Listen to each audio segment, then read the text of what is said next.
This Congress, the Senate Finance Committee, has investigated a number of tax schemes that very wealthy, with the help of armies of high-priced tax lawyers and accountants, are using to pay virtually no federal tax for years on end.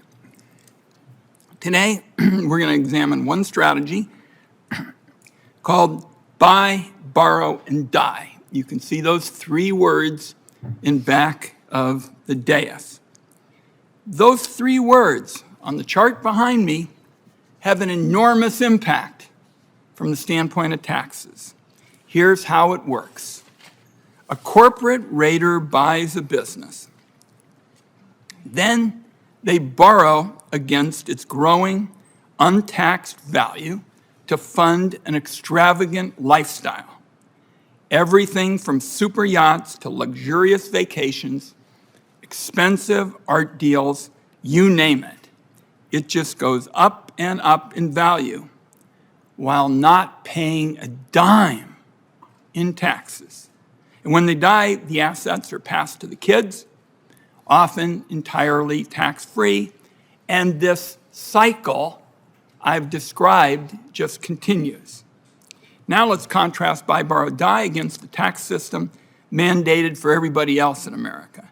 If you're a nurse or a firefighter living in Philomath, Oregon, you're required to pay taxes out of every paycheck.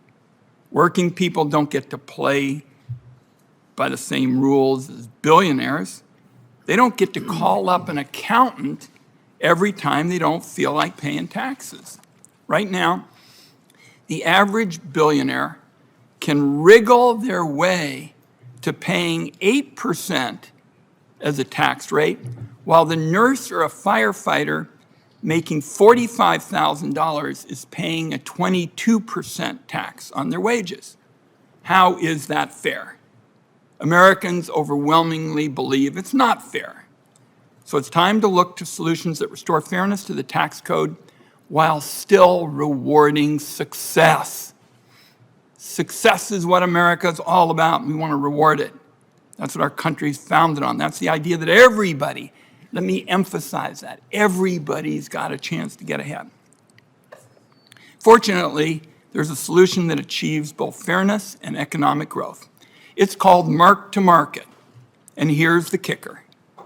There's already a version of mark-to-market in the federal tax code. So what that means, colleagues, is we've got a blueprint right in front of us to use as a model for mark-to-market provisions that would apply to billionaires. Put simply, mark-to-market would require billionaires to pay tax every year, just like everybody else. Buy, borrow, die is the primary mechanism billionaires use to avoid taxes. If left unchecked, you're inviting more gaming into the system. Ending buy, borrow, die is the best way to ensure that billionaires pay their fair share. Tax laws just don't apply to billionaires in the same way they do to everybody else. They're optional for billionaires, where everybody else's tax rules are mandatory. It's time to close these loopholes and make sure that those at the very top are paying taxes on their income as it's earned, like everybody else. Now, I'll close with this. Our finance team and I have been fighting tax injustices throughout this session. We investigated crooked Swiss bankers who are hiding wealthy Americans' income. $34 billion in unpaid taxes from millionaires who just don't feel like even filing a tax return. Tax dodging schemes between Leon Black and Jeffrey Epstein. And Supreme Court Justice Clarence Thomas's wealthy buddy secretly forgiving a massive private loan. Americans deserve a tax system that's both fair and encourages success. My hope is that this could be bipartisan. The invention of Roth IRAs, for example, was bipartisan. A Republican idea. Chairman William Roth helped working Americans save for the future and get ahead. And Chairman Roth, when you read the documents, always talked about being there for the people of modest means. And my friend Senator Carper, of course, remembers Chairman Roth, but that's what the Roth IRA was about. It was for people of modest means. Now, the ultra-wealthy are abusing these to shield their vast fortunes from federal tax. It's time to end this exploitation of current tax laws and use the funds, that portion that is way, way, way up at the top for a handful, use that money to help families. For example, it could be used to get a jump start on child savings accounts, something that our colleague, Senator Bob Casey, has been working on for years. So I've laid out just a few of the endless ways the super wealthy avoid paying their fair share, and I'll close with a gut punch. Everything I have described is legal. Everything. Perfectly legal. And I just know when I go home and I have a town meeting, I've had 1,060 of them, and I say that, people are just boiling. All that stuff is legal, Ron? Yep, all legal.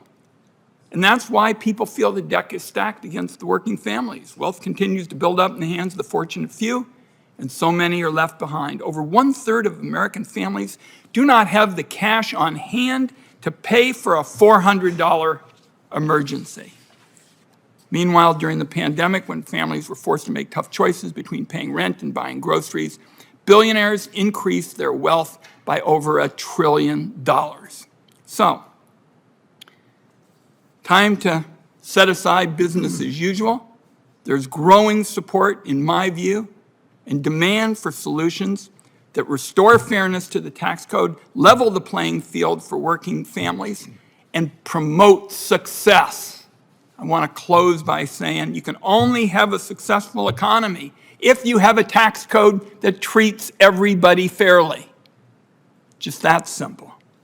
It's past time to close the gap between those at the top and everybody else. I look forward to working with my colleagues on the committee. It's been a busy week for the Finance Committee. Senator Crapo deserves enormous credit for yesterday, and we got a 26-0 vote on a really landmark health care bill to rein in these middlemen. And you'll probably hear we have some differing opinions here today, but I just want people to understand that I so appreciate Senator Crapo's willingness to debate these issues and find common ground where we can, which is quite often, as people saw yesterday. Senator Crapo.